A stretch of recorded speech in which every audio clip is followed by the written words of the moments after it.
like you were part of the creative process, you know, the warm-up, the final finished product. Yeah, welcome, everybody. Thank you for being here with us. Hi, Shri. Yeah, that's the first thing I want to start with, is just thank you for being here. Yeah, it's such a delight, and anytime a creative thing happens, it would never happen without listeners, without someone to receive the art, without someone to appreciate the art. And so I just want to say thank you so much for being here. Yeah. Yeah, the other thing I want to say that I've been musing on, and I'm sure everyone who has ever been in a creative process, you know, there's something about the state of creativity that has to include play. And play can mean a lot of different things over the span of our development, over the span of our life. And so I just want to speak to, I mean, we can take our art very seriously, right? We can take our art very seriously and still be in this sort of deep, generative, serious play, serious conversation with the universe that still has an element of play. And we can watch toddlers, you know, playing on the soccer field, on the playground, in a sort of exuberant play. And I just want to invite us all for a moment. You can either close your eyes or you can just think back and just like access what play means to you right now. Just think about, how do we be in play? Like receiving art, doing art, being art. Yeah, what does play feel like in your body right now? Is it in your heart? Is it in your belly? Is it in your feet? Like you want to run around? Yeah, I just want us all to just tap into that and kind of co-create this field of play that we're about to step into together. And there's something in that as we sort of go into, you know, in the state in the world, like how important that actually is, right? We can be swept up by media, swept up by economic forces that kind of predict and project doom and gloom in our life. And so, like, what is that actually, to just hold a state of play and generativity? That seems really important. Always, but especially right now. So I just want to, I may like touch in on that as we kind of move on this journey tonight together, but I just kind of wanted to start there. So the first thing that we're going to do is we're going to go invite Marco to give us some announcements. He's going to share with us a little bit about what Cosmos is up to, because Cosmos, along with LPM, is hosting this beautiful evening of creativity. And he's going to give us some concrete ways that we can play together. He's going to create some spaces for us and share that with us, of how we can come together as members, as co-creators, and get together. So I'm going to hand this off to Marco, and we're going to give him a round of applause for creating this space. Thank you. Thank you, Ellie. Okay, well, welcome to Stellar Sundays. This is our fourth in a series of events, which we'll be carrying on for the full year. And let's see. In the spirit of play, I didn't really prepare a speech to get us started, but I have some things on my mind that I want to share with you, and a couple of like concrete things like Ellie was talking about. First of all, I got to thank all the crew here at Longmont Public Media who's making this possible. This is an amazing public resource. It's a media maker space. It's funded by through the city of Longmont. It's kind of complicated, but and we've had this wonderful crew that shows up month after month, and they've been here for us time after time, and that includes Eric and TG and Steve and Aldo and Phil back there and Roger on the audio, and they do a great job every single time. And it's such, I live right down the block. It's like a miracle that this place is here, and I'm so grateful for it. It's given us this place to gather, and we've really been able to build a community locally. And I also want to acknowledge the fact that we're live streaming this and recording it, and so there's people who may be tuning in from anywhere in the world, and maybe also tuning in from the future. Like we're here now, but we're also then there. And I think that that's cool. So I'm going to kind of address that wider audience at the same time. So community. I've been in this dialogue with a friend about the meaning of community and like what does it mean to be in this kind of a relationship with other people, right? There's a lot of different kinds of community. Like we have partnerships, we have families, we have friendships, we have communities at work, we have neighbors. I have a neighbor here, a few neighbors here. And especially in times like this, when there seems to be so much chaos in the world and when it seems that our values and our way of life is under assault, and there are seismic forces that are crashing up against each other and causing a real dissolution, right, and a fragmentation, like of our society, of our culture. It always comes back to like, what do we have? Like, who can we rely on? Who's got our back? Who can we go to if, like, let's say, like, we didn't have food or didn't have water, or the electricity went out, or there was a fire or some disaster or a political thing, right? Like, who are we all alone? I think if we can cultivate these relationships with each other on all these different contexts and all these different levels, we're not. And throughout human history, people have always, found each other and banded together to get by, to get through, and also to not just survive, but bring out the best in each other, right? Like bring out their creativity, bring out their soulfulness, bring out their spirituality, bring out their goodness.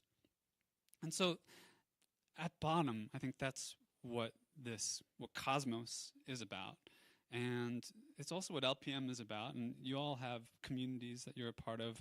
I have some people here that we practice Qigong and meditation together on a regular basis, and we were in the same school. And it's just so enriching, I think, to also when the communities start to interact with each other and overlap. I think that that's really cool. And that's also where a lot of creative stuff can happen.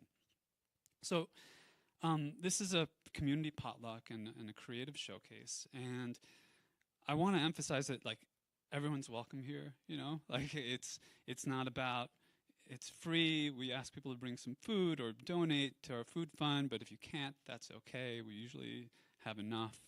And, like, one of the goals of Cosmos, of this cooperative, is to cultivate community. And cultivate it just right here amongst ourselves with the people who show up. So to what Ellie said about just thank you for being here, thank you for being here, thank you for showing up. The other thing I was talking about with my friend is that it's, in this time especially, it's actually really precious when people show up. There's so many commitments that we have, and we're stressed out, and too much information, too many emails, too many things to do. So to be able to gather people and for people to respond to a call and actually show up is a gift. And just to see all your faces here, I think is, to me, it's really meaningful. So again, thank you. All right, lest I ramble. So Cosmos is a community, and it's an open community. Anyone can show up. You can join our mailing list and stay in the loop when we do things. We have a online journal. It's called Metapsychosis. And on this journal, you can read poetry, you can watch videos, we publish music, we publish stories, essays, and that's freely available. So it's in your program for tonight. Some people have trouble with that word, metapsychosis. It's kind of spelled weird and it sounds weird, and it's a little bit psychosis. But so we publish that, and if you look at this table out here, we've got books, and those are not free. But those are the the life work of a number of creative beings who are part of our community. None of them actually are here right now. Oh, well, you are here. Sorry, I totally forgot. First time. And so Sally Fulton, who will be sharing her poetry later today, and if you are so moved, check out the books. Maybe buy a book. Support the poets, support the writers and the artists. So, all right, backing up. Cosmos is a community. It's open-ended. We do these free things. People are welcome. We want to grow this. We actually want to grow a movement. Like, we want to grow a movement that's about creativity, that's about cooperation, that's about justice, and that's about embodying our higher values. And so that's the wide end of this thing. And we also are a cooperative, like a legally incorporated cooperative. And that means that we are member-owned and member-governed. And we have been in the process in the past few months since launching of signing up members. So you can be a supporting member of Cosmos by contributing monthly, yearly, or a one-time gift. And you could also, and that's pretty obvious, like you support the artist, you support us doing this kind of thing. Like we got to edit these videos, and we want to promote it, and we want to promote our artists, and we want to really build something. So the supporting membership is really important for that. It's like you're our patrons. And then if you are an artist, if you are a creative, we're here for you. We're here to help you develop, produce, and promote your work. And especially, not just any work, like we want the best work that you have. Like we want your life's work, like what you're passionate about, what you're here to do. Like that's part of our mission, is to do these live events, do multimedia projects, do learning events. We have a number of teachers among us, people that have a lot to offer in their life experience and skills they've picked up and their knowledge and their wisdom, and mutual exchange. And that means that we support each other. Just like this crew is here supporting, they also support each other's projects. And, I help edit books. We're all kind of in this together. So, all right, I think I am rambling. Yeah, that's it. Creative members. If you want to, I'm kind of addressing the world now. if you're looking for a community of support for your creative path, consider checking out what we're up to. And this is a place where we want people to contribute to each other. So there's a bit of an investment, right? Like some of your time, not that much. Like if there's like a food co-op, you'd show up and do some cashiering or food stocking. Same thing here. If you have a skill that you can offer, we want to pool our skills and pool our resources to support each other and lift each other up. So that's part of what Cosmos membership means and entails. And there's more information about that on our website and in your programs, and please check that out. Last thing I'll say is that for anyone who would like to follow up, like this is a social event, we're going to just hang out, eat, listen to these wonderful offerings, creative offerings, but if you want to follow up and be a part of what we're doing, like to contribute, like helping organize something like this, or participating in any of our creative work, we're looking for that too. And so this Monday, which is tomorrow, at 5 p.m. here at Longmont Public Media, we're going to have a meeting, and anyone who would like to explore ways to participate and get involved and take action, you can come to that meeting. I'll be here, and we'll start to self-organize. We have a whole, we're emergent, and we are, we're like really bringing things together to move forward this creative work and this cultural work. So I think that's all I have to say. And I see Ellie ready to step in and move us on to the next part of the evening. So thank you again for being here. And if you have any questions or just want to chat, I'm going to be around all night. So just approach me and let's talk. Okay? Cool. Hey,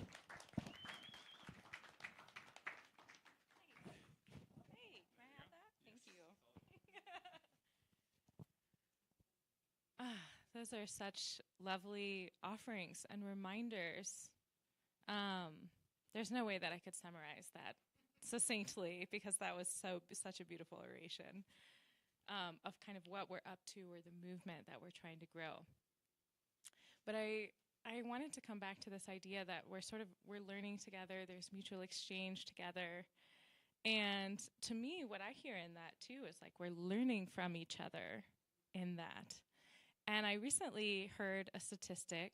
Don't quote me on the numbers, but I think the sentiment remains true, which they said you have to repeat something 27 times in order to learn it. But how many times do you think you have to repeat it in play, if you're playing, in order to learn it?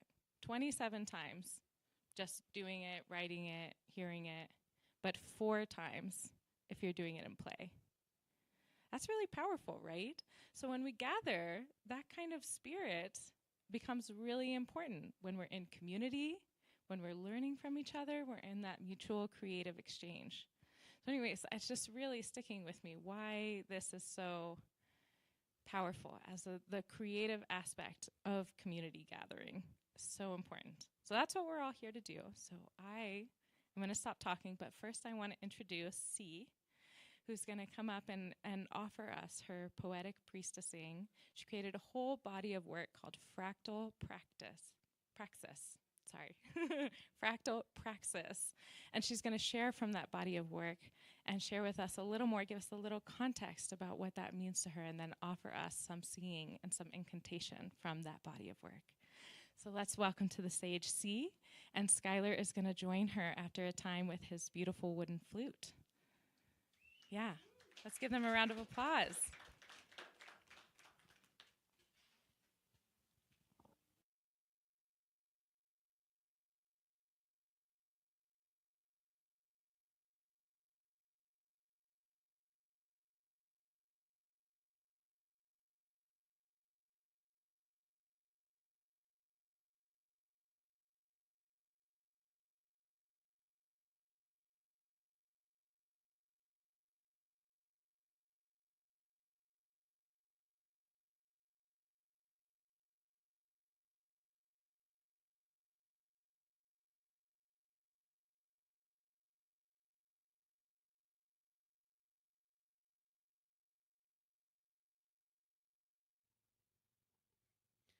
Hello, everyone. Is this on? No? Okay. Oh, now it's on. Now it's on. Nice. Okay.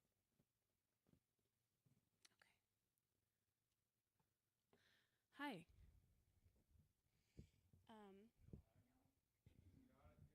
Hello? Hello? Okay. All right. Hello. Hi. I go by C, and I live in Golden, and I've been involved in the Cosmos community for many years, so I'm really honored to be here. And this description of priestessing has come up a lot, actually. And I was at a party last night, and I got asked like 3-4 times, "What does that mean? You're like, what is priestessing?" And so I'm going to try to speak to that. So in pagan philosophy, we are all holy, and we can cultivate the holiness in one another. And we do this deliberately through coming together, ritual spaces where we rotate, who is priestessing, who is or who is being the priest at any given event. So it comes from that. And what I'm going to be doing is like preaching. It's like spoken word, right? But the purpose of preaching is slightly different than spoken word. Preaching is about like trying to speak to the truth and trying to allow the truth to come through me like a vessel, so that all of you can also resonate like tuning forks with the truth. So a little bit of a different purpose. And I really like to create experiences. So for me, priestessing is about facilitation and like setting the whole container of a ritual. it's also about speaking and singing and moving as the spirit moves me through my body. So it's an embodied form of art. So that's my take on it. But it is very experimental and it's a little edgy. And so thanks for witnessing me at the current edge of that. So what I'm going to share today is, and I really want to move this over a little bit. Okay. I'm going to share some preaching and some singing. And then Skylar is going to jump in after I sing to offer some flute playing, and then I will come back with another preach and close there. So yeah. All right. So I know this isn't a mass or anything, but it would help me to do my part if you also practice kind of dropping in to the foundation of your own experience. And that can look like closing your eyes. You don't have to look at me. You can just flow and float with what I'm saying.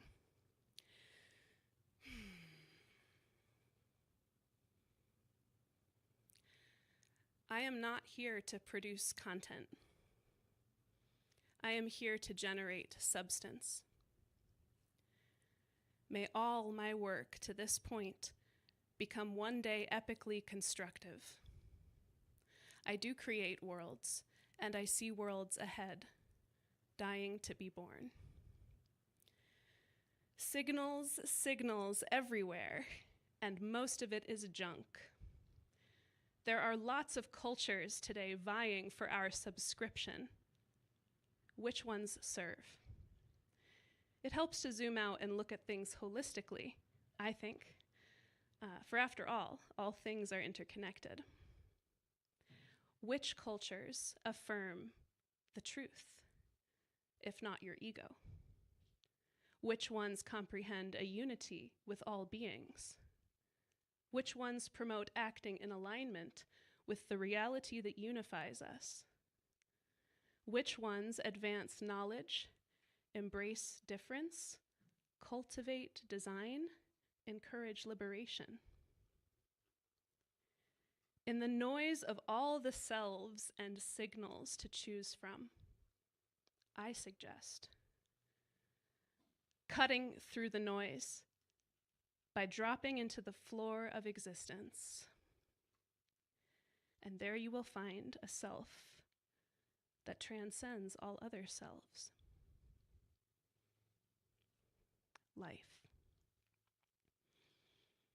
And to Marco's commentary, I invite you to come into deeper community with life.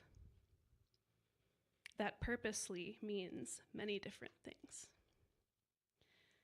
What is life in principle, in pattern, and in process? Life is co-arising, learning and adapting, self-organizing. Life is increasing complexity. Its counterpart, entropy, a loss of complexity. Life increases complexity. It is in its true nature. It takes available information and organizes it into higher order structures, such as organisms, where the same information flows through the system that much more efficiently, and the information can do more work for us as life. We assemble ourselves, our sense of self, that is, our story of self, internally and actually in the world, from our movements and interactions with the world. Co-arising worlds without and within. Perturbations disturbing the soil, then yielding revelations, material with which to remake the self. Breakdowns and breakthroughs. Sculpt and wick the soul's course. To love life, to amplify its signal with our own lives, We must reinforce its intelligent ways, increasing our agency, synchronizing ourselves with the collective, with the sense-making that is in fact co-occurring all around us, that includes all beings. Making meaning as if our lives depended on it. That is our purpose.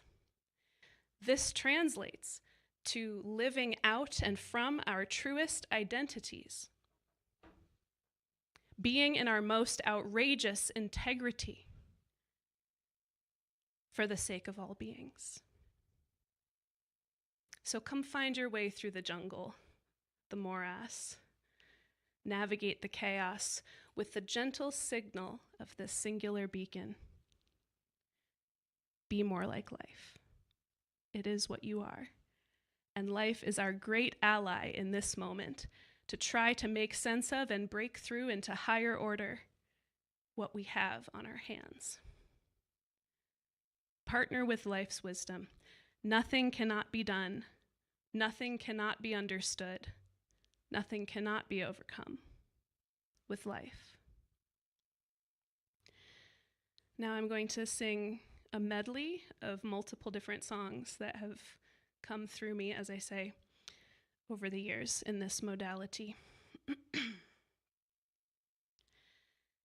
How strange it is, how strange it is to co-evolve with you.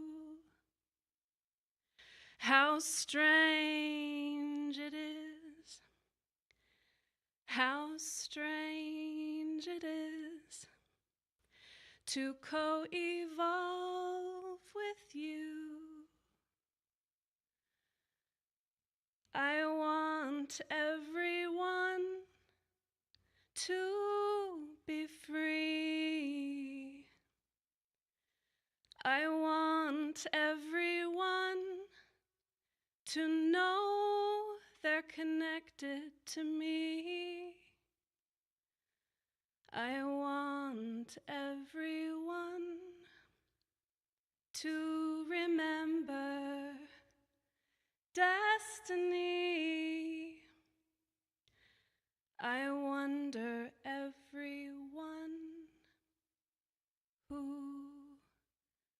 who belongs, who belongs, who isn't we. Me and my crew, we handle the dunes, we glide and we swoon, and wouldn't you too? You might think us all dead, and you're on top of the world, standing all on our heads, but it wouldn't be true. You are standing on sands that are living and moving, revolutions evolving, curvilinear plans, tarot card, the hanged man. For what you dish out comes due. And in this mess, we the people are probably best to choose. Follow through.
I feel more like myself these days.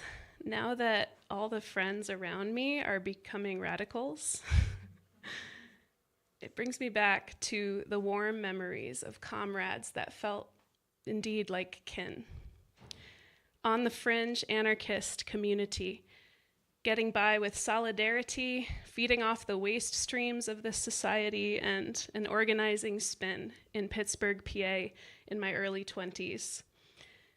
And I feel more alive, like I did back then. Yeah, those people, that kind of friendship, I believe it's called philia love in terms of the types of love in Greek types of love. It helped me come more alive. And friends, I gotta tell you something that you probably don't want to hear. It's kind of like a good news, bad news thing. It's gonna get worse. Because it has to get better. Do you see? It's gonna get bad. Because it has to get better. It has to get better. We can do better. And repair is the road. I think of young people growing up today, let's say somebody who's about 20 years old. I really think about these folks and feel for them, and I invite you to do the same. Imagine being raised in a fully media-aided environment. Everything you'll ever know and like and learn to identify with is artifice. And it entrains your brain to an intense degree of hormonal activation responsiveness, but you're trained only to respond to this artifice through these media. As a result, your senses deaden. The gap between what is and what you can perceive broadens. And I fear how much we will leave out of our gaze if we become so conditioned. Perhaps in this moment in society, we see an increase in the revealing of shadows because the algorithm is feeding us what we want to see. Whether you like it or not, and this is not good for us, it's probably bad for us, but the algorithm feeds us what we want to see. We are choosing this still, or addicted, if you will, to the mirror of ourself shining back at us, right? And as the conditioning becomes more enmeshed with the being, the next generation of dangerous cyborgs will come. And I'm not speaking about robot humanoids or AI mimics. Rather, I am speaking of people so merged with technology that they cannot see or function as people anymore. And it is a very important thing, the people. It is a very important thing to be and to belong to, the people. We, the people, right? The people are capable of adopting the will to do what must be done, forming legacies everywhere, and leaning on the legacies of those who went before us in that work. The ability to organize for what is right. The people have shaped society when they empower themselves to do so. The people, the artists, have made everything we love about life and society possible. It is good when we amplify them, when we cultivate them. It is good when we let them lead. We must break out of the trance of constant empty emotional activation, recognizing that in those states, We are most vulnerable to manipulation, not liberation. When we're all so activated, we might see kinship in one another that is only evidence of a common condition, actually. Such emotional heightenedness, constantly triggered, but has nowhere to go or do anything constructive, it only foments fervency in a population, but it undermines our ability to come together in meaningful ways for coalition goals beyond shallow reactionary selves. We must reclaim the role of our peopleness in addressing and overcoming these very problems that we face. We just need to become a people who love overcoming complexity and generating more beauty from the process. Are you that person? Are we those people? Do we love complexity? Do we love increasing it? Despair and isolation and helplessness are conditioned into us by these shallow interactions of social media. So we have to stay awake, a state of consciousness beyond the trope of woke, something beyond trite and beyond soundbiteable, this living lifeblood of revolution that we know is possible because it has been done before across time by the people. Until their all-encompassing capitalism erodes our choices completely, we must fight to retain every choice available, including the choice of who we are, how we show up, our patterns, our neural pathways, our ability to see the world anew and remake it too, and not play into a world that the billionaires claim to effectively control and own today. Defying that world and making a new one. We must remake our relations at all scales. We must reclaim the choice of our attention and of curating ourselves, our behaviors, our beliefs, our legacies toward what serves. Who are the people defending these ways, these freedoms? Where is the culture that encourages this? Is it a culture that is a type of culture dying from the world today? Are we killing it off by not putting our attention there, by not choosing it? Do some of us hold glimpses of it? Do some of us carry secret seed pouches with it to plant in the next world? Do some of us maintain awareness of it so that the edge is not erased forever to history? I would hope so. Indeed, I pray. I believe the most important thing we will ever do for ourselves to liberate ourselves is to remarry the world, rebraid ourselves with the truth of things, reorganize ourselves to that truth, coming into extreme relationship with the living world's consciousness in and around us. How receptive, how alive, how whole can you be? Rather than how fragmented you can force yourself into a constant pose and pressure to hide certain parts. To become more whole is to reunify with life entire. And it behooves us to operate with our sights fixed on that space.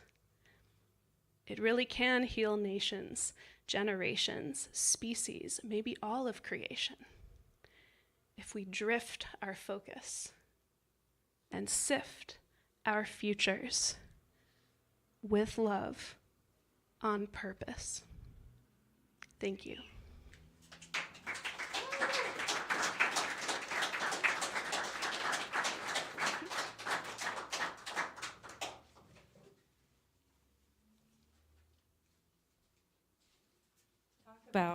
Talk about a braid of beauty, truth, and goodness. So many things weaving in that. And I'm sure each one of us is kind of holding onto a thread of that braid, of something that just really struck us. Yeah. I think a deep question in that is like, what is our relationship to the world? Are we merged with our technologies? Are we merged with our phone? Are we merged with the natural world around us? Like, what are we choosing to identify with and as? Yeah, thank you so much. Another round of applause. That was incredible. Yeah, thank you, C. Next, I want to introduce Michiko, who was a storyteller at our first event, who gave us her story Half-Baked. Are we getting fully baked, or are we getting a different? Okay, we're doing something different. But she gave us the delights of a story, and I can't wait to hear what she has for us today. Yeah, welcome, Michiko Stas.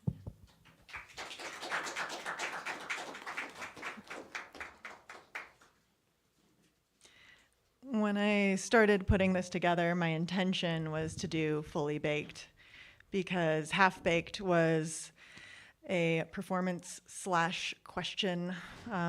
If we're telling stories about our lives, can they ever be finished? Can there ever be an end? Because I'm still going to breathe in and out afterwards, and there's going to be more. So isn't it just a cliffhanger that leads to the next episode of a never-ending TV show of your life? But then I started to work on this, and it really turned into its own thing. So you can think of this as a continuation of that question in my mind about storytelling, and can you have a beginning, middle, and end to something that's happening in your life? Or is it just an episode of your own TV show? I also want to disclaim that I did write this with ChatGPT.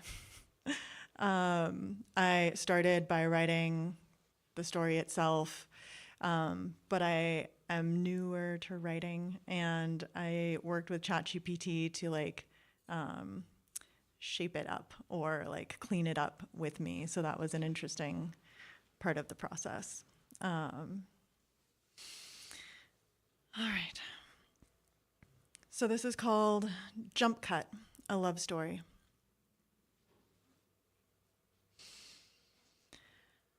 I have a fairy godmother.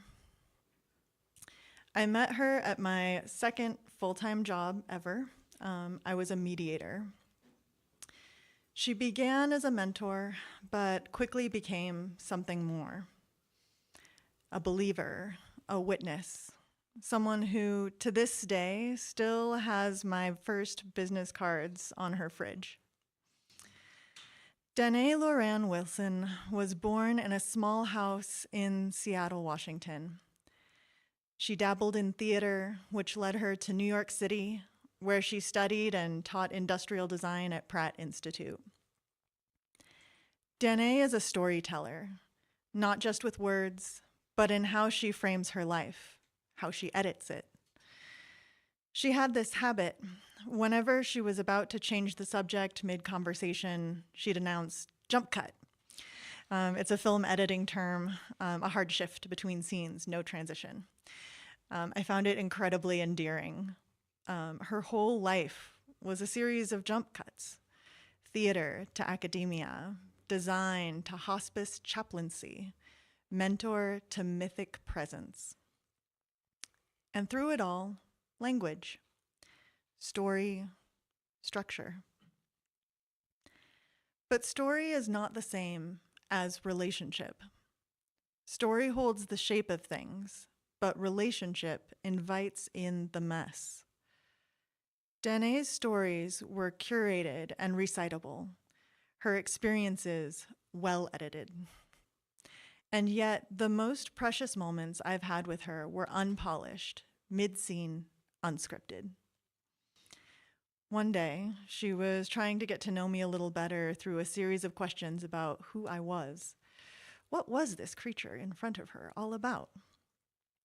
I went quiet, internal, holding still inside like a mirror. I was showing her my most sacred, vulnerable self. She asked questions. I answered the best I could. Then she stopped and said, "You're hiding." Self-satisfied, she let the topic shift.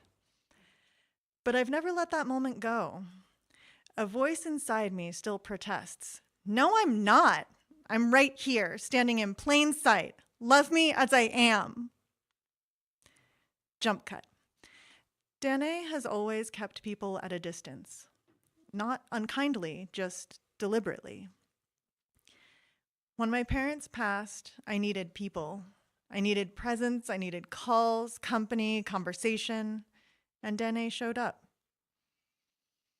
When my mom died, I kept her body in the living room for 6 to 8 hours. Friends and family came and left with heavy hearts. They cried, held space. Their eyes said, "Your grief belongs here." But Danae, I told her it felt like my mom's party, and she knew what I meant. She held that moment with lightness and pleasure and reassurance. It's okay to feel joy in death. That's the kind of story I want to live in. Jump cut. Almost a year ago, I got a call at work. Dene was in the hospital. She didn't know why. From what I could gather, she had gone in for a checkup, something about brain scans, maybe a stroke, and they held her overnight. To say I was unsettled doesn't even come close. I felt terror. Soul deep, freezing, hollow terror. If she'd let me, I would have boarded the next flight. But she wouldn't. She needed space. She needed the narrative on her terms.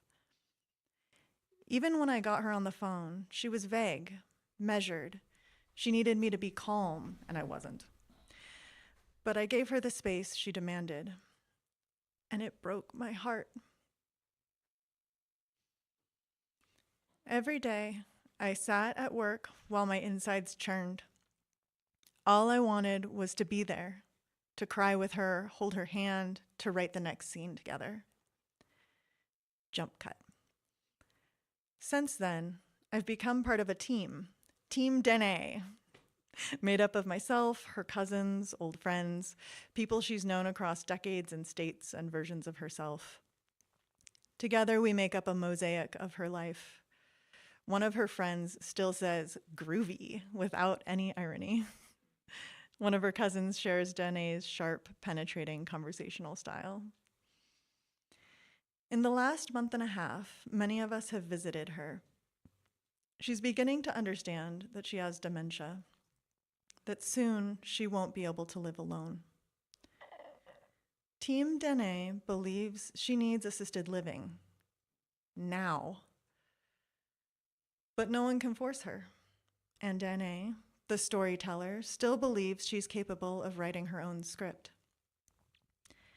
I even considered moving her here to Longmont, to be close, to care for her. But when I visited, she told me she didn't want to move here because of the altitude. Later, I found out she'd told others she was considering being near me. This shifting perspective, this managing of perception, is so Dene. She's always curated her story, and it makes sense. Story gives control. But relationship requires surrender, the kind that's unguarded, undone. These last few months have been grueling. Her resistance, her need to stay the author, has burned through our collective resources: time, money, energy, heart. And still we want her to be well, to be safe, to be held.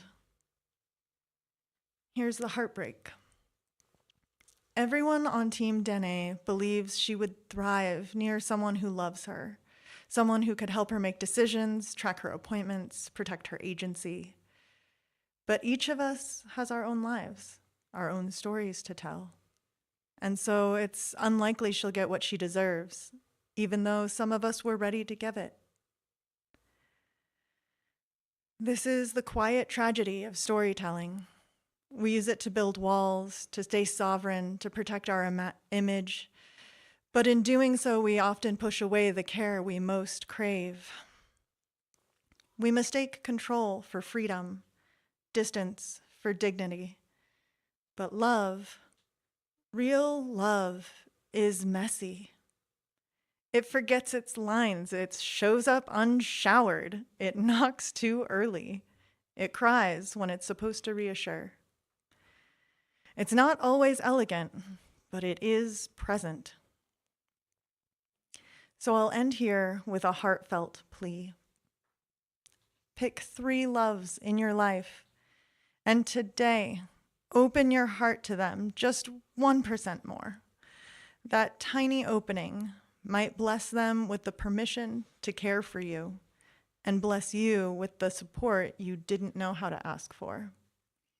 Because the most beautiful stories are the ones we dare to live together.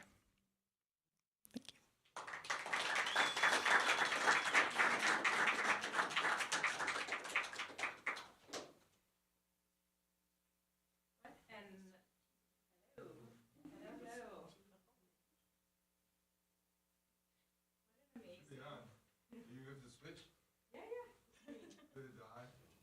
Hold on. Okay, there we go. Magic. Technology is sometimes magic. What a beautiful invitation. Let's all just do that right now, right? Check in with your heart and see if you can open the aperture 1% more to what's happening right now. That's beautiful. If you're feeling really edgy, you can do 2%. Yeah, just love that reminder. Thank you. The next presenter that we have is Sally. And Sally has brought her beautiful book on the book table too, as Marco mentioned, 2 books, one of which has her original art, if I'm not mistaken. And she's a Longmont resident, poet, and artist. And you're going to come read from your original poetry right now. So come on up. Let's give her a warm welcome.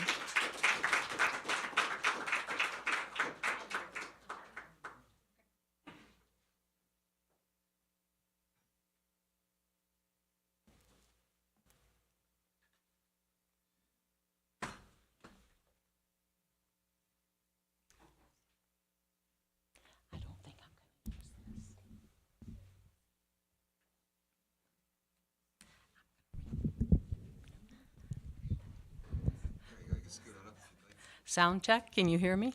Yes. I don't want to get any closer. We can hear you. Very good.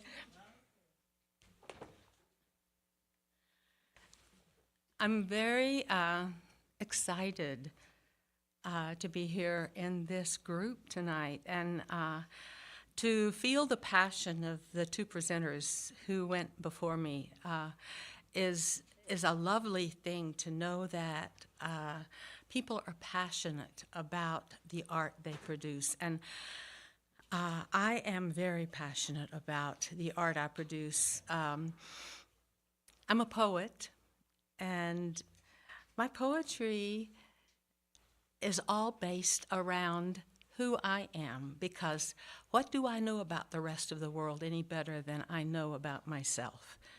And it's getting to make friends with myself, getting to know myself. In meditation, I'm a Buddhist practitioner, and meditation is the best way to get silent, to stop all of the noise, and to tune in with the present moment. What's happening in this very moment? It's a very profound practice, and it sounds easy and it's difficult. And I've been a Buddhist since I guess it was 2004 when I finished my certificate of contemplative poetics and arts at Naropa and became officially a Buddhist. But I have found that I have been a searcher and have looked for who I am all my life, and I'm still looking, and I still don't have the answers. This is the first book that I actually compiled of my poetry. It's called My Life So Far, Breathing Lessons. And it's compiled over 40, 50 years of writing poetry. I've written poetry since I was a young adult. And it has helped me grow in ways that I couldn't do in any other kind of form. I love all of the arts. I'm a creative person, but poetry is what has made me who I am today, 82 years old. So I'd like to share a little bit about the poems I'm going to read today. My poems are wide-ranging. I have poems of grief, of regret, of loss. I have poems of gratitude and happiness. I have poems of dissent, poems of insight. But I decided, because of the crazy world that we're in right now, that I was going to read my most lighthearted poems for you tonight. And so I'm going to read a few. My poems are not long. I'm going to read a few of them to you now, and I may say a few words before I read each poem, but maybe I'll just read the poem. So.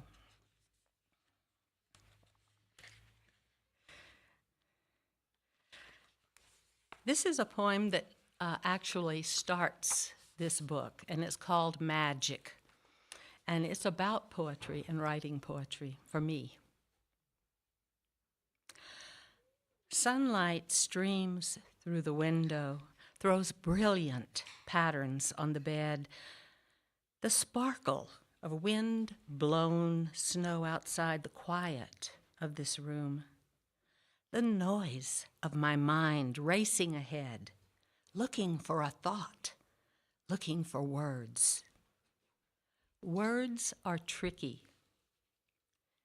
Any attempt to catch the uncatchable moment, and poof, that moment is gone.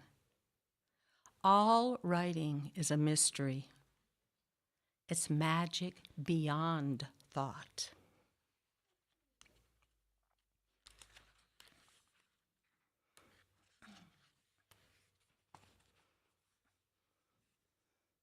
As a creative person, gardening was one of my creativities when I could still get out and bend and dig. Those days are over. But this poem was written when I could still do it. It's called Gardening in the Rain. Gentle rain again this morning, hardly more than a mist. Water drips from leaves on the sycamore outside my bedroom window. That tree wakes me on sunny mornings, golden light shining through green boughs full of birdsong. Today, I throw on old soft chinos, tennis shoes, my hooded jacket, rush outside into the rain, happy as a birthday child. The soft, steady raindrops collect in the ruffle of the roses. Their soft petals litter the darkened mulch. Fat robins hop, pull rain-plumped worms from the soil. Peonies, rain-weighted, bow toward the ground. I throw back my hood, my hair dripping wet. Leather gloves soaked through, stiff on my hands. Pruning back the long, thorny canes of the climbing rose, I gather the clippings, an offering to the compost pile. That limb on the palm tree needs cutting back. Too tired now. I retreat to the warmth of the kitchen. Looking out the window, I'm weary of the gloom. Still, I welcome the rain, a reminder of impermanence. My need for careful attention to what is superfluous or crowds out what has been promised.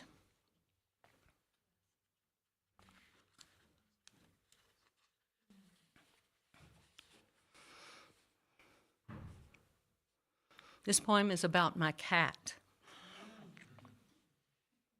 It's called Living in the Present Moment. Back legs flash white as he hops down the front steps, whiskers leading, ears pitched forward on a mission. Twitchy nose makes snappy circles, follows the giddy bee until it buzzes away. Then, affecting an air of disinterest, she curls her tail around soft gray haunches and sits still as a statue. Sudden focus. She slinks across the footpath and skirts a flower bed, hunkers down, lion-hearted, intense gaze riveted. Then, suddenly unconcerned, she daintily washes, smoothing her whiskers, and sets her snowy paws primly together. Eyes snapping wide, she darts to the plum tree, reaches up, extended body curved back, scratches high, and with a slow, claw-sharpening stretch, eases down, and suddenly dashes around the delphiniums, past the corner of the house. She goes on to whatever's happening now.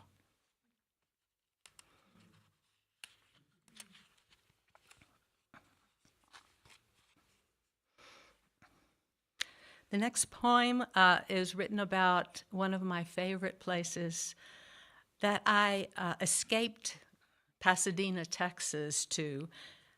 I went to Big Sur at the end of the 1960s and became a flower child or a hippie or whatever you want to call it. One of my favorite places in Big Sur was Garrapatta Beach. So this is about a return to Garrapatta Beach many years after I had left Big Sur. The path, dry and hard-packed by summer's feet, just above the narrow stream, leads to the ocean. I follow, dusty earth cool between my bare toes. Sun rays throw rainbows through the lifting fog. The earth is morning cool. The air smells of dampness and manzanita smoke.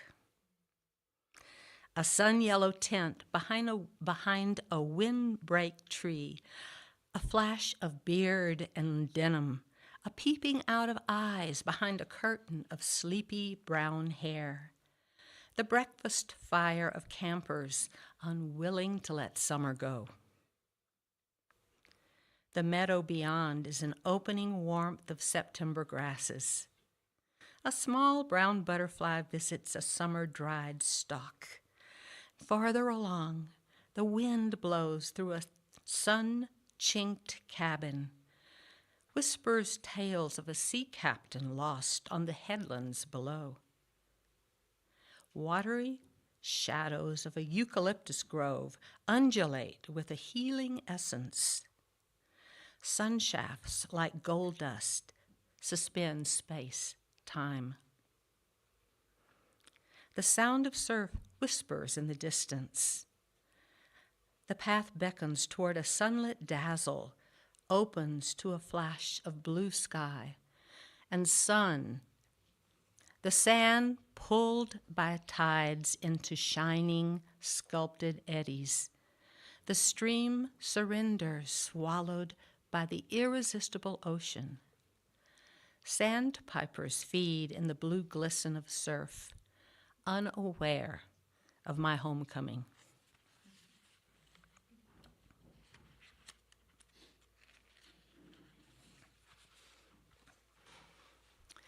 In the spirit of play and inspired by William Carlos Williams' Red Wheelbarrow, this poem is called This Is Just to Say. I ate all the chocolate that was in your closet, which you hid at my request, and were saving to give me a few at a time. Forgive me. It was delicious, rich, smooth on the tongue, dark, chocolatey. I'm sorry it's gone.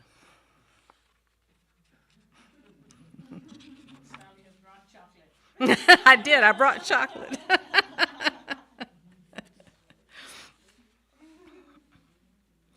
I wrote this poem about a trip that I took up to Shambhala Mountain Center near,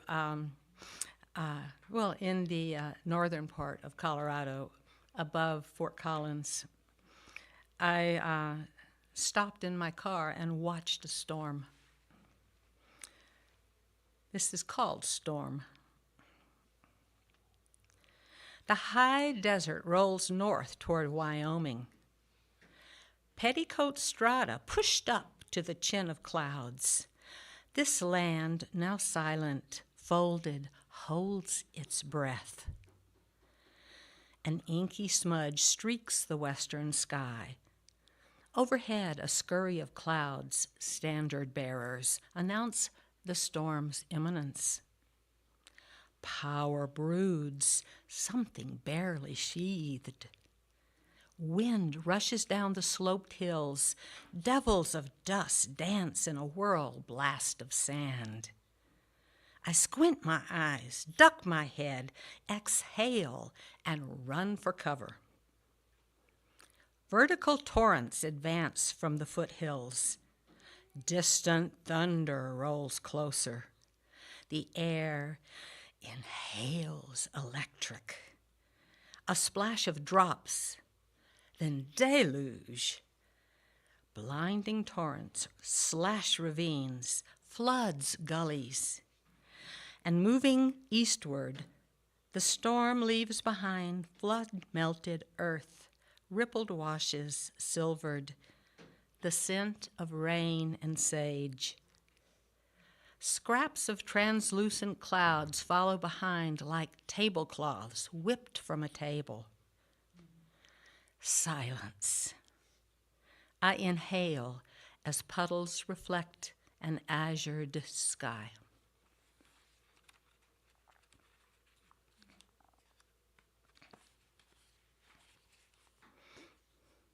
All of those poems talk about gratitude, and this is a poem called Gratitude. The autumn wind blows in from the north with a scent of apples, sways the treetops in a crazy dance. A hail of staccato acorns drum on the roof. The wind chimes play a wild marimba tune. A flock of darting blackbirds lifts skyward, silhouetted against the clear morning. The rising sun slants up through amber leaves like light through stained glass, viridian, alizarin crimson, cup of gold, jewels twirling through gleaming space between heaven and earth. Now the sun throws brilliant shafts of light into the kitchen. Golden dust motes hang suspended. Rainbow prisms glimmer on the wall, moving at the speed of light. I stand here this morning, grateful for the beauty created in this simple moment for me.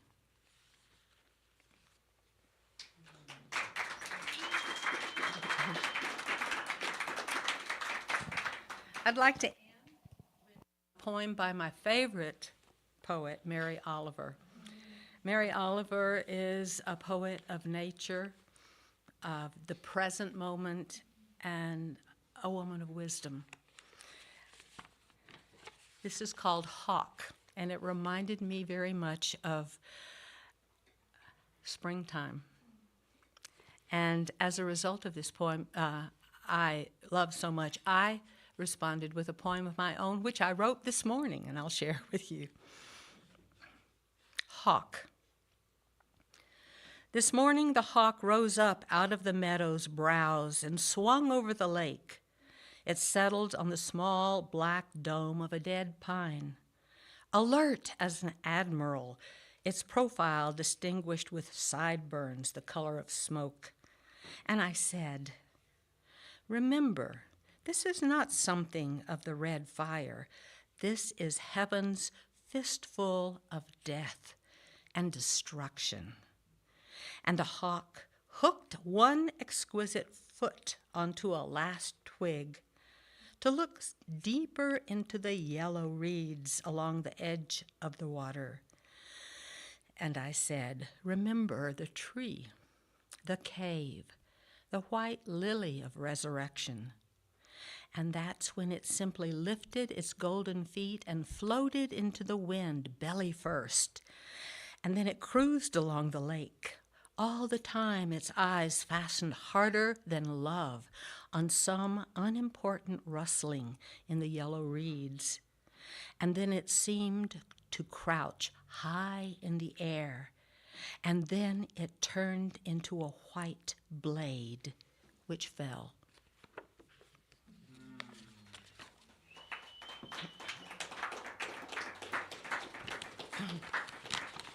Finally, I'd like to read you my most recent poem. It's called Revival. The new risen sun illumines the beauty of the early spring countryside. Morning rain has dissolved to a mist-paled horizon, while high above the dome of the bright Colorado blue sky is mirrored in ditch puddles fringed with greening grasses, pushing aside winter's withered stalks. New plowed field furrows camouflage the burrows of pop-up prairie dogs. As high above, a red-tailed hawk is perched on a deadwood branch. Invisible in the greening haze of a windbreak tree, the hawk's laser-beamed eyes scan the furrowed fields, then lifts to sail on thermal winds in a silent glide. The stealthy surveyor chooses its prey, and in a dead-eyed dive, a furry squeak, a kill too swift to feel as the white blade is thrown. Now the hawk squats with his kill in the furrowed field to delicately enjoy its bloody feast. Everything is caught in spring's eternal dance of birth and life and death.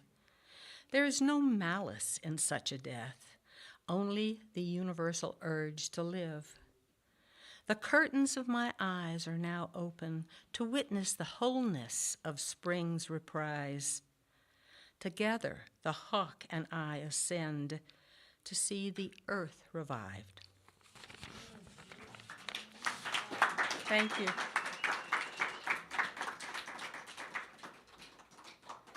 My poems are in my book, My Life So Far, and Holding On to Nothing, both on the table outside. Lovely bookmarks as well. And bookmarks. I want to appreciate just how so much of that poetry was about the present moment, including stolen chocolate, which I'm sure none of us can relate to. No, I immediately turned to my sister and said, "I'm sure none of us can relate to that." And she's...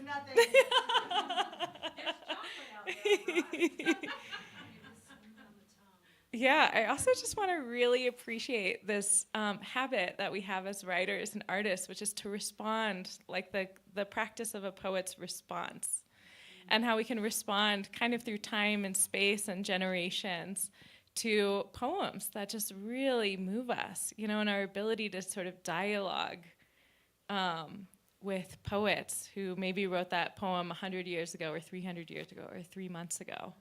And I just really love that practice, so thank you for showing us. Plus, I want to appreciate Mary Oliver is like probably my favorite poet ever.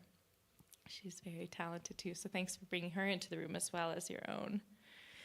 Okay, so next we have Vinny Bringi, Shri Bringi, and RasMoses, and we're going to listen to some, I think it's some original music and some Bob Marley, and we're going to listen to Shri, were you just warming up for us, the vocals, or were you going to do some chanting as well? Oh, okay. Well, we already got the benefit of that, so thank you. So I welcome them to the stage. Yeah, thank you. You want to have a stretch while we are setting up? You want to lead everyone in the stretch, Shri? Yeah, take care of your bodies for a moment while they get set up.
Or you just want me to do it?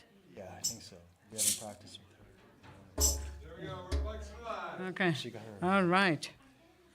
Yes, yes. Cosmos Co-op, how you feeling tonight? Yeah. All right. All ready to dance? How are you feeling? I see Selectress Princess in the house. Princess Selectress in the house. I see you. Yeah. We got to be in the fight. You've got to stand up and be in the fight.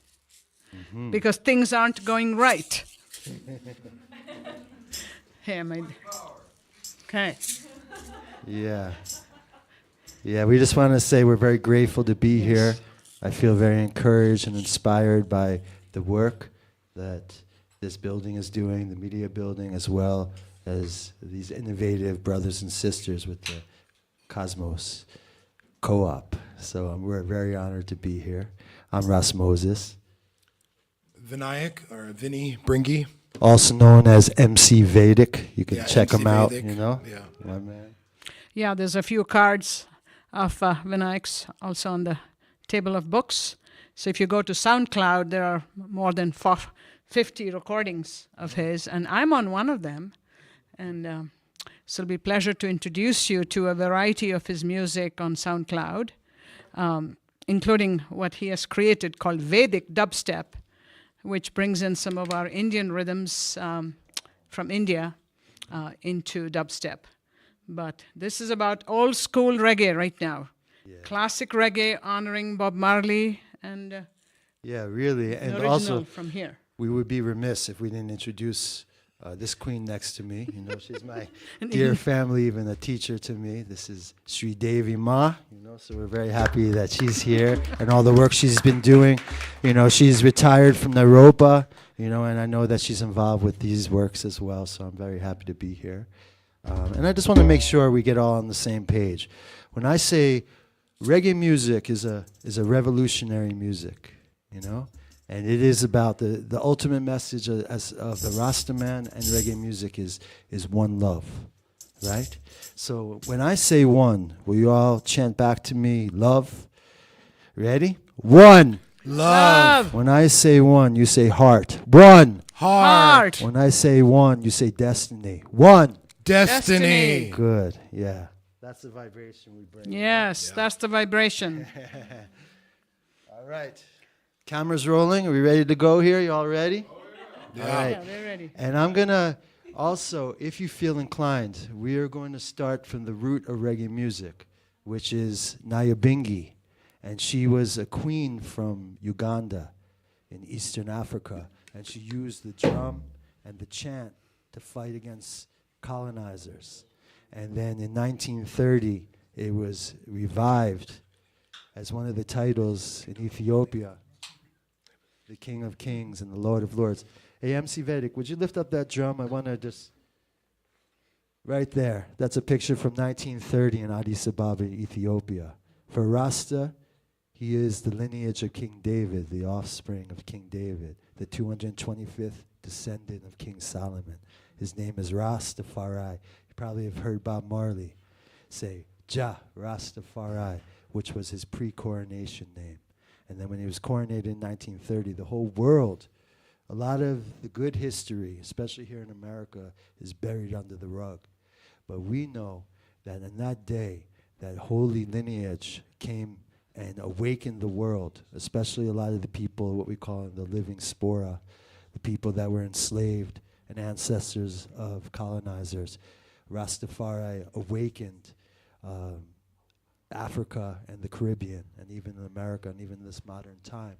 So reggae music really means king's music. So we're paying reverence to the king. Bob Marley was known as the king of reggae music, and he was appointed and anointed to minister, you know, the divine truths through reggae music. And what's beautiful is reggae music, the etymology of reggae music is raga.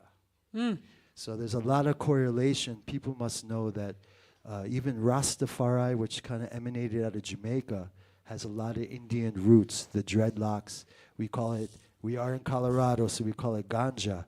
Ganja is named after the Ganga, you know? So we want to start with the foundation that came before reggae music, which is called Nyabingi, which is the heartbeat. And it's used as a prayer tool for Rastafari people.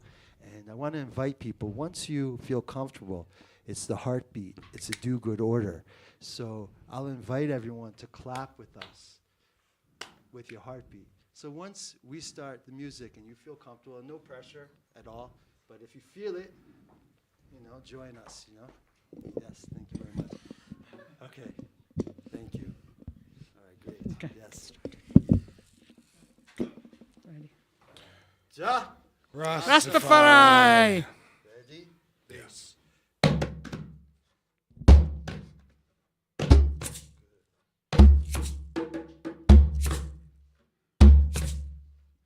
You want to clap? Feel free. Yes.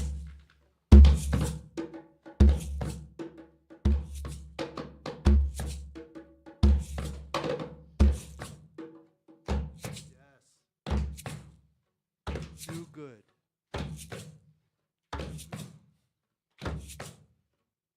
Do good.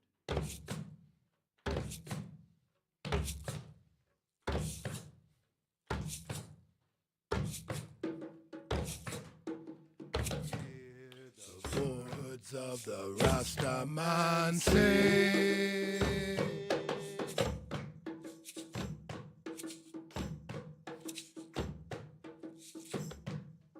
Babylon, your throne gone down, gone down. Babylon, your throne gone down. Hear the words of the higher man say.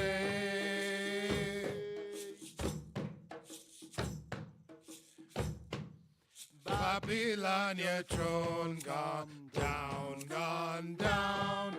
Babylon, your throne gone down.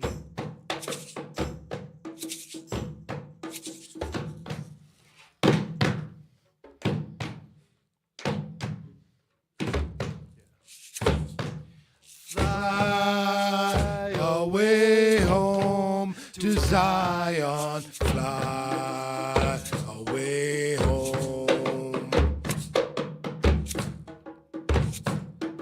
One bright morning, when my work is over, I will fly away home. I saw the angel with The seven seals. chanting. Babylon, your throne gone down, gone down. Babylon, your throne gone down. Fly away home to Zion, fly away home.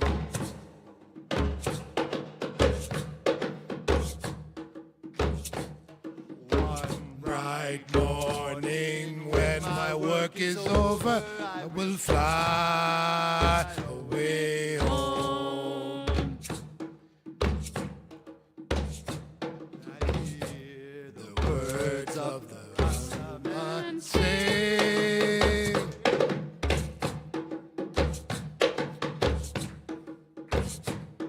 Babylon, your throne gone down, gone down. Babylon, your throne gone down.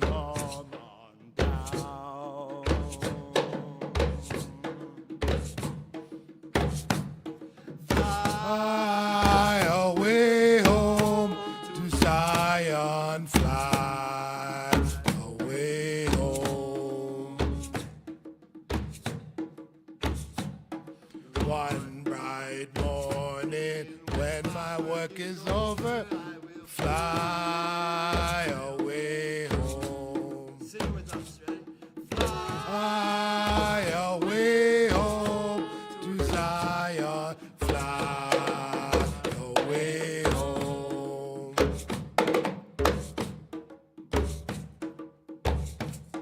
One bright morning, when my work is over, I will fly away home.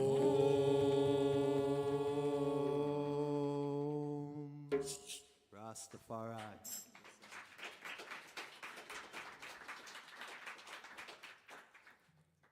All right. Yeah. That's Naya Bringi. Sometimes around the world on certain holy days, we get together in a tabernacle, maybe in Jamaica or Africa or even in Colorado. And we might get together for 3 nights or 7 nights together and chant all night, fast and pray.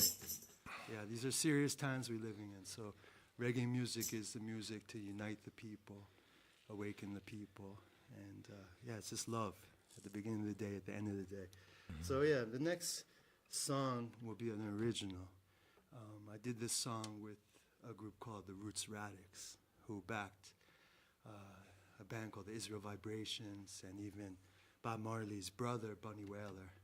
And so I was very honored. I have some producers out of Jamaica that gave me the music. So you can check it out. It's called Good Things. RasMoses. It's on YouTube and all digital platforms.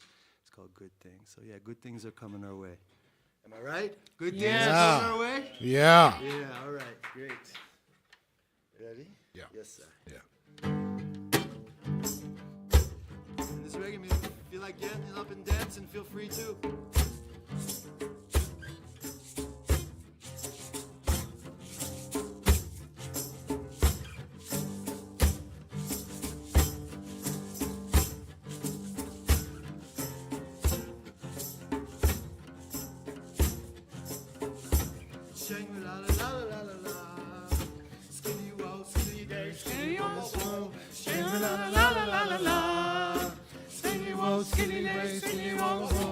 Good things are coming my way. I feel awful and bright. Awful and bright. Good things are coming my way. I and I give thanks for life. Thanks for life. Good things are coming my way. What a beautiful day. Beautiful day. Good things are coming my way. Listen, Shashamani. Shashamani. We are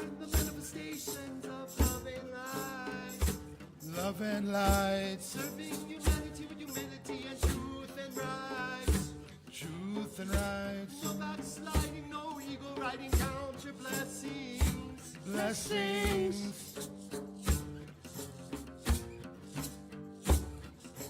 Isn't it wonderful? I feel invincible through the powers of the Most High. Isn't it joyful? I feel triumphant through the powers of the Most High. Inspiration. Move I brightly, let thy will be done, Almighty. Let Jah rise and all of his enemies be scattered. Them that hate Jah, let them flee before this fire. And out of the hills of Zion come the roar of the Lamb.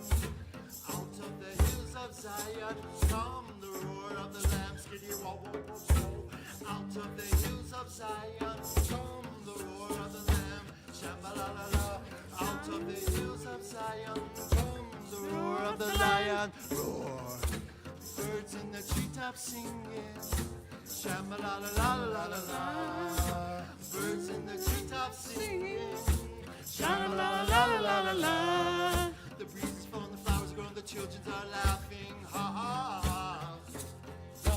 Good things are coming my way. I feel up and bright. And bright. Good things are coming my way. I give thanks for life. Thanks for life. Good things are coming my way. What a beautiful day, Longmont. Beautiful day. Good things are coming my way. Peace in Shashamane.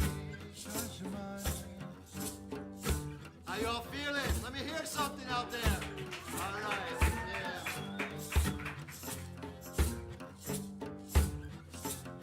It's a journey.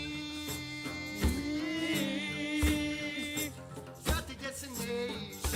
Strive and you will reach your goal. Peace be unto thee.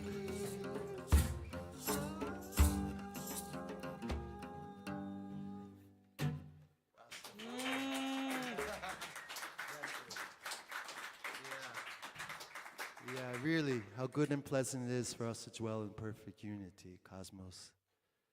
It's precious like the holy ointment that comes down my locks to the skirts of my garments. As the dew I send it from Hermon unto holy Mount Zion, the Most High Jah Rastafari commanded this blessing, life, and life forevermore. I'm going to hand it over to MC Vedic right now, and we're going to pay reverence to the king of reggae music and even his teacher, the great Peter Tosh. You know, I know me and the brothers, one of our biggest inspirations is Peter Tosh. Check out Peter Tosh's music. He was a great revolutionary.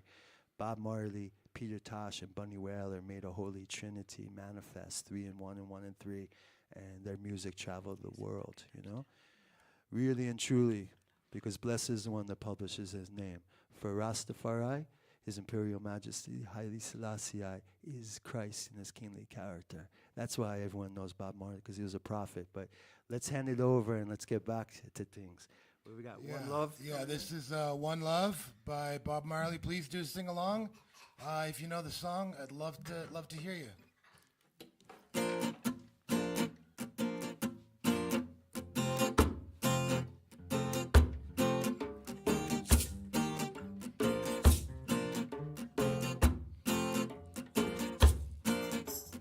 One love,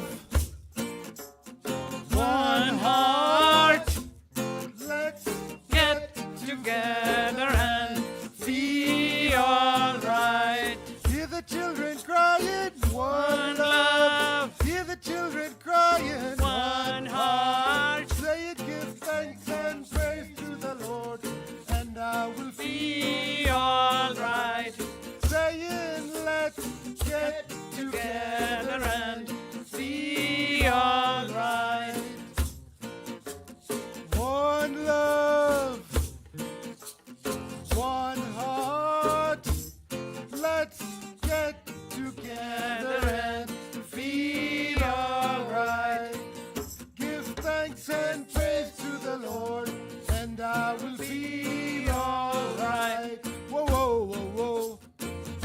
stumble past all the dirty remarks.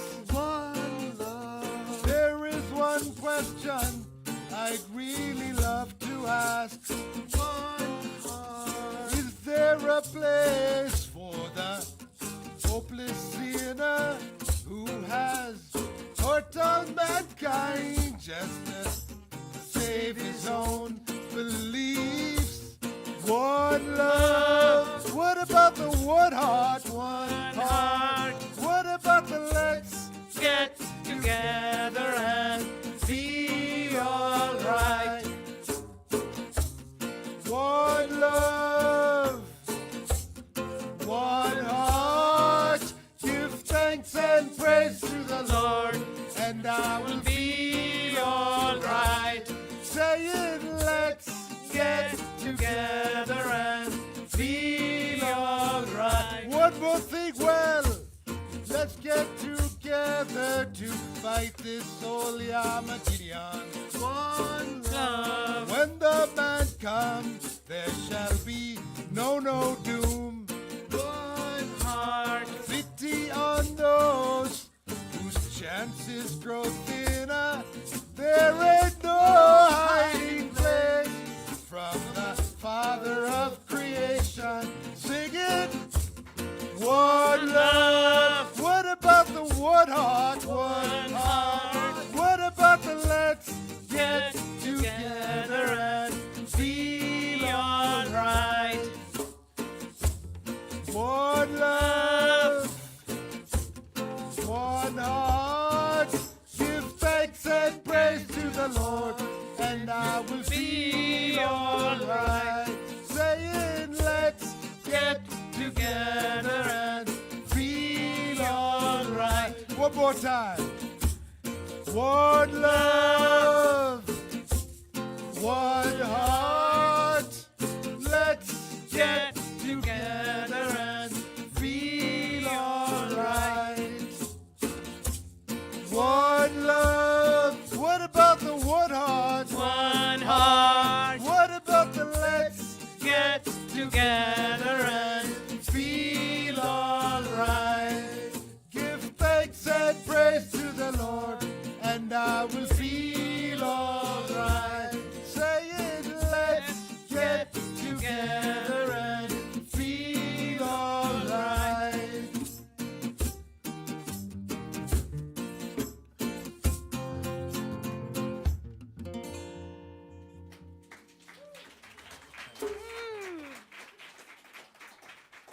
And we also want to say hi to all those people out there. I want to livicate this to my birth mother, my beautiful mom, if she's watching. Boom. And to my mom here as well. She's yeah. right here. Yeah, did you know? You must, yeah. They know. Now She they gave me know. mom. All right, Also, well, mother of Sheila, for all of you who know Oh, her here. know Sheila She has Bringi. performed here, yes. That's right. That's beautiful. all right, we'll What's finish next? up with Get Up, Stand Up. Because we want to be part of the fight for all that's not right.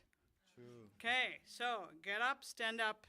Let's be part of the fight. It's more important than ever, right, Shri? Absolutely. Yep, these songs are timeless. Run it, my brother. 2, 3, 4.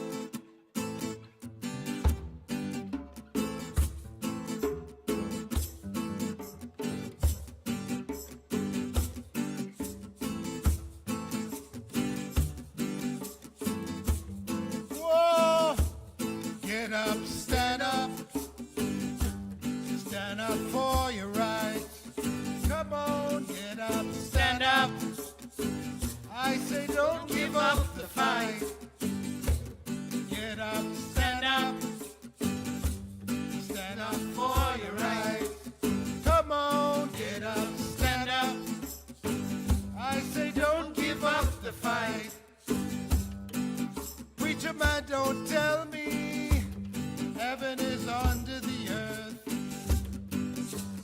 I know you don't know what life is really worth. It's not all that glitters gold.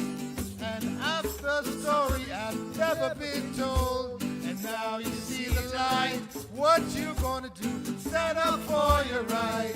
Let me hear you say, get up, stand up. stand up for your rights. Stand up proud now. Get up, stand up. I say don't give up the fight. Get up, stand up. Stand up for your rights.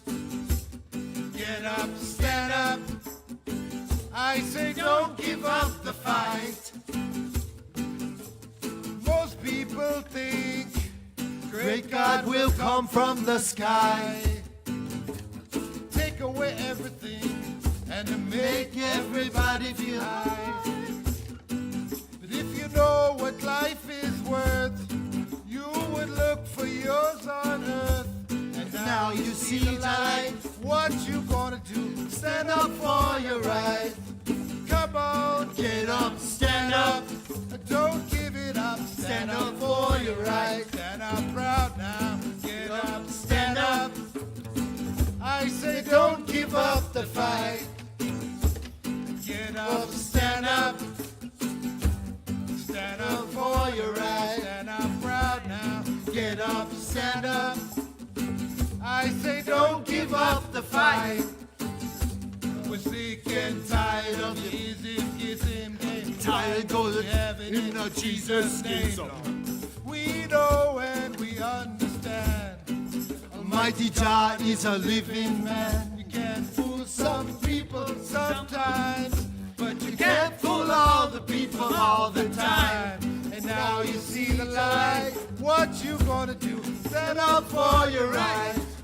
And get up, stand up. Don't give it up. Stand up for your right. Stand up proud now. Get up, stand up. I say don't give up the fight. You ready? Wayo! Wayo, yo, yo. Everyone. Wayo, yo. Wayo! Wayo, yo, yo. Wayo, go, yo, yo.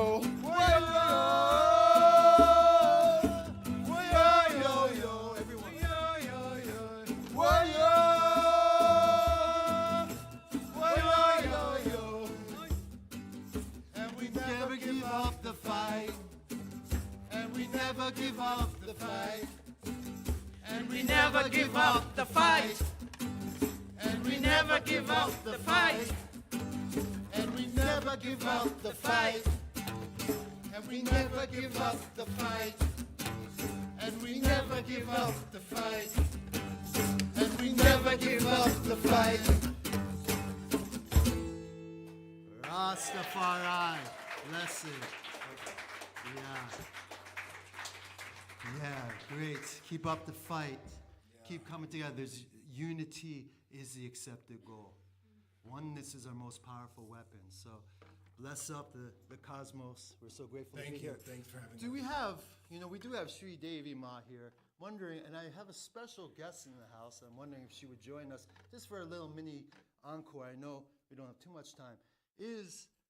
We do, all right. I want to invite, if she feels like she wants to come up to chant a little Bringi with us and chant a little Shiva time, Princess Lectress, are you here? You want to come up and sit next to me? You want to come? Come on. Come on. Come and chant with me. We were practicing today. Come on. This is the youngest DJ in all of Boulder County right now. When I do big shows, she's my DJ, and we love to sing together and chant Bringi. And she's been your housemate. Yes, she's been my housemate, my best friend, everything. All right, we won't embarrass you anymore. So let's chant one last little Bringi, and then we'll move into, and we have Sri Devi Mahai, and let's do a Shiva chant. Okay. All right? I know this is a little unrehearsed, but we're here, we're doing it. So can I get a warm welcome for Kiara?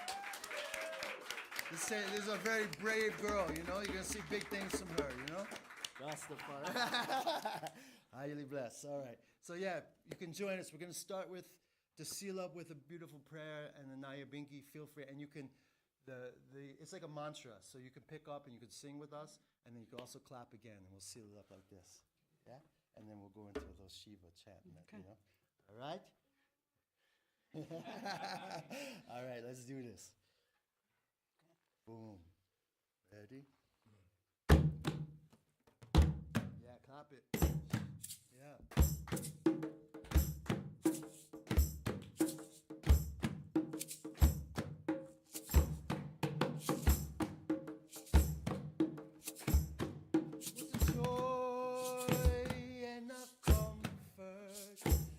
What a joy and a comfort to live as one, to live as one. The time is at hand that each and every one must overstand, to live as one, to live as one. What a joy and a comfort, what a joy and a comfort to live as one, to live as one, to live as one, to live as one. Shiva, Shiva, Shiva, Shambho. Shiva, Shiva, Shiva, Shambho. Everyone. Shiva, Shiva, Shiva, Shambho. Shiva, Shiva, Shiva, Shambho. Mahadeva Shambho. Mahadeva Shambho. Hoi! Mahadeva Shambho. Mahadeva Shambho. Shiva, Shiva, Shiva, Shambho. Shiva, Shiva, Shiva, Shambho. Bolo, bolo.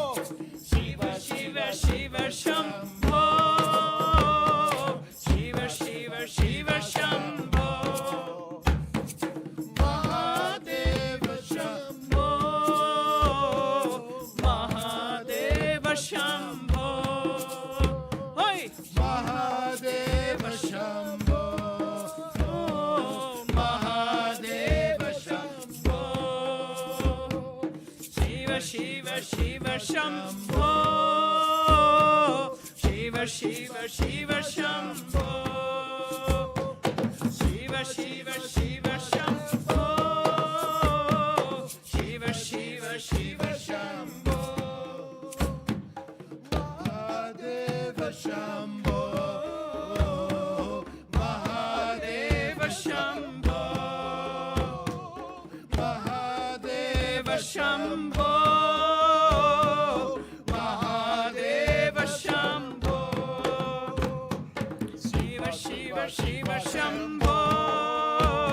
Shiva, Shiva, Shiva, Shambho. Shiva, Shiva, Shiva, Shambho. Shiva, Shiva, Shiva, Shambho. Mahadeva Shambho. Mahadeva Shambho. Bolo, bolo. Mahadeva Shambho. Mahadeva Shambho. Shiva, Shiva, Shiva, Shambho. Shiva, Shiva, Shiva, Shambho. Namah Shivaya, Namah Shivaya, Namah Shivaya, Namah Shivaya, Namah Shivaya, Namah Shivaya, Namah Shivaya, Namah Shivaya, Namah Shivaya, Namah Shivaya, Namah Shivaya, Namah Shivaya, Namah Shivaya, Namah Shivaya.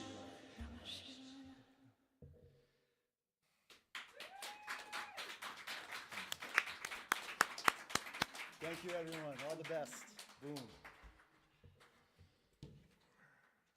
Any questions or any thoughts or anything? Thank you all very much. Have a for great being day. here. Thank you. You're welcome. Have a great night. Bless it. Thank you so much. Boom. Can we get one more little clappy clap? You know? Did you see her chant? We were chanting that today. Yeah, Davy. It's Davy. My name is Devi, Yeah, this is Davy. the shining goddess. She's the shining goddess. I'm very grateful to Cosmos, Yes, for real. Marcos, and Marcos, the good whole work. organizing team. Good work. Yes, yes. Come here. I'm not going away. You're not going anywhere. Just this is This is my opportunity to say thank you, everybody, for coming, because this is why we gather, is to hear these beautiful voices. You're welcome. We get to hear everybody's beautiful voice. We get to receive everybody's deep listening, like your quality of listening impacts us. So I just want to say thank you, and just let's continue to gather, right? This is how we create community. This is how we create play together. And so one way we can do that is just reminding you that we're having a Cosmos meeting tomorrow at 5.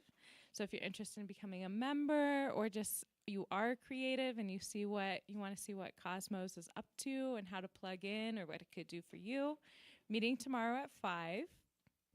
And we do this particular thing right here. We're meeting, tomorrow at 5 right here. And we also meet every second Sunday, also right here. And if you want to perform, you want to offer a story, you want to offer your some poetry, you want to offer some more beautiful songs, some beautiful chanting like the princess here, please let us know. Come talk to Marco, come talk to myself. We'd be glad to chat with you more. And we'll see you guys soon.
Hey. Hello.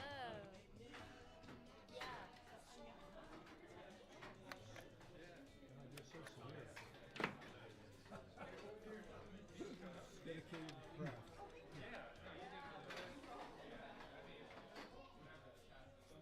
We're streaming mobile. Yeah. Nobody's watching, but we're streaming mobile. Hey, Steve. We're streaming live, mobile. Thanks. We're streaming live, mobile. Nobody's watching, but.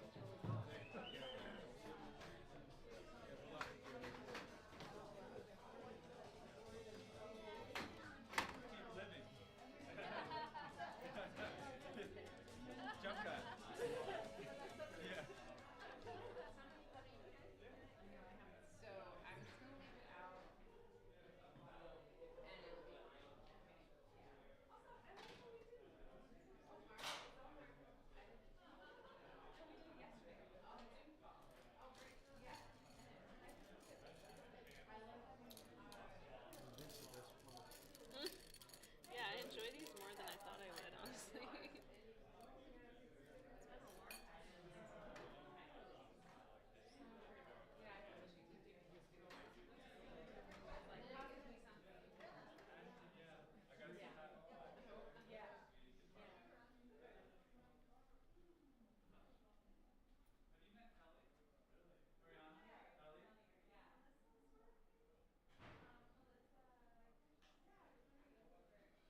Sorry, play that by me again.